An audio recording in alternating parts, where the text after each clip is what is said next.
Hello students, today our topic of discussion is torque acting on a current carrying loop or coil which is suspended in a uniform magnetic field. Means we need to find the value of a torque, that is a rotating force.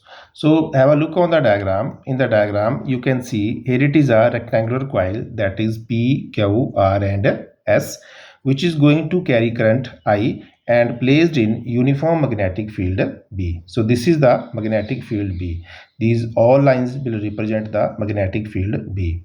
So this rectangular coil which is carrying current I placed in magnetic field B. Now this will experience a torque that we will find.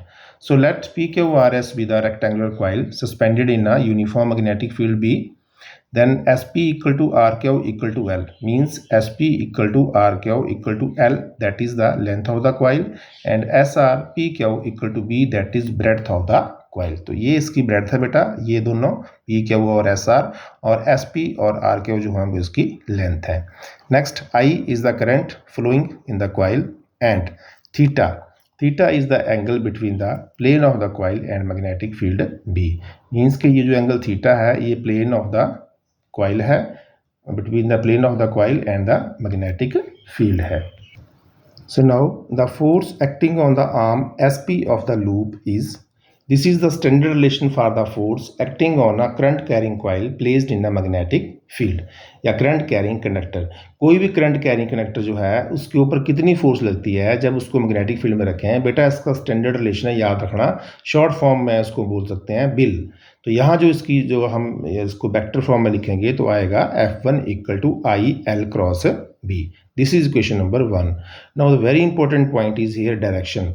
The direction of F1 is given by the Fleming left hand rule. So Fleming left hand rule के बारे में बेटा आपको पता होगा कि जो इसमें जो है वो हमें लेफ्ट हैंड इस तरीके से स्ट्रेच करना होता है कि जो हमारा थंब है वो और हमारी जो इंडेक्स फिंगर है वो और जो मिडिल फिंगर है तीनों म्यूचुअली परपेंडिकुलर हों.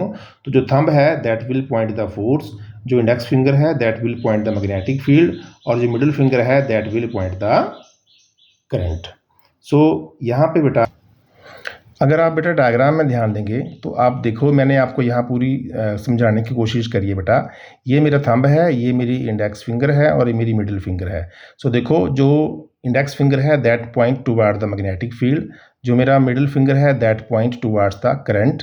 सो फोर्स कहाँ लगी बेटा? आउटवर्ड. ठीक है, जो मैंने अभी आपको बताया, means perpendicular to plane of paper and directed outward. So this is Fleming left hand rule.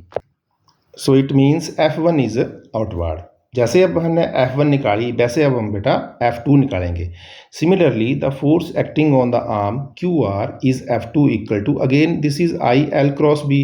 ये भी आई एल क्रॉस बी है जिसको मैंने नंबर 1 बोला है, ये भी आई एल क्रॉस बी है जिसको मैंने नंबर 2 बोला है. What is the difference? Difference is only for the direction. Here the direction of F2 is also given by the Fleming left hand rule, that is it is perpendicular to the length QR and is directed inward. This is the only difference कि बेटा जो F1 थी वो बाहर वाली side लगी जैसे मैंने आपको भी बताया डेमो करके, और ये जो F2 है that is directed toward the inward. Means के perpendicular to plane of paper but directed downward. ऐसे ये बिल्कुल पेपर के अंदर जाएगी.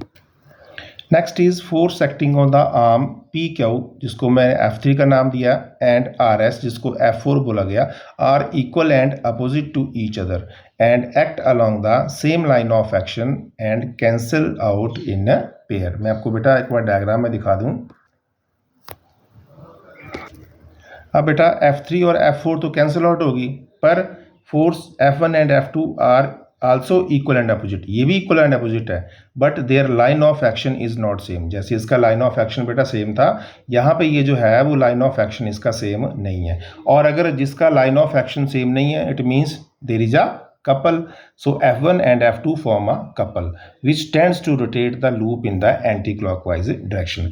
और ये जो couple लगा है इसी की वजह से इसमें जो है वो टॉर्क प्रोड्यूस होगी which tends to rotate the loop in the anti-clockwise direction. So the magnitude of torque is given by, what is the value of torque? That is torque is equal to, ये formula बेटा आपको आता होगा, magnitude of either force multiplied by perpendicular distance. So either force का मतलब है हम चाहे F1 ले लें चाहे F2 ले लें. So tau is equal to I L cross B multiply by R N is what perpendicular distance. तो मैंने यहाँ एक डायग्राम के थ्रू आपको दिखाया है कि कैसे परपेंडिकुलर डिस्टेंस इसमें बनेगा बेटा। देखो यहाँ से ये जो आपके पास एक आर्म आ गई आर और एस, इस आर्म में क्या है बेटा, ये लग रही है F2 एक एंड पे और ये लग रही है F1, ये बन गया थीटा और ये जो है इसका नॉर्मल। ठीक है, तो ये जो नॉर्मल है इसको हमने इसकी वैल्यू जो है वो यहाँ पे लिखी है, दैट इज आर एन। अब इसकी वैल्यू हम फाइंड आउट कर लेंगे in terms of right angle triangle.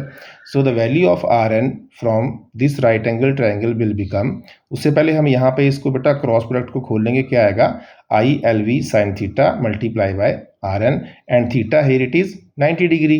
ठीक है, एल और बी में कितना एंगल है बेटा, 90 डिग्री है।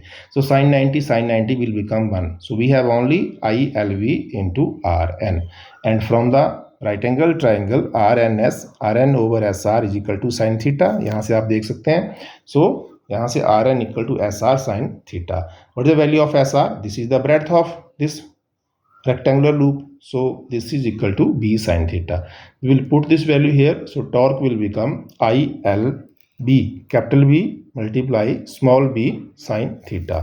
So here it is, this is L V, rest of the terms are here I B into sin theta into small l small v. So now what is small l small v? Small l small v is equal to area of the coil, that is equal to A. तो उसको हम यहाँ put करेंगे, हमारे पास आएगा tau is equal to I A B sine theta.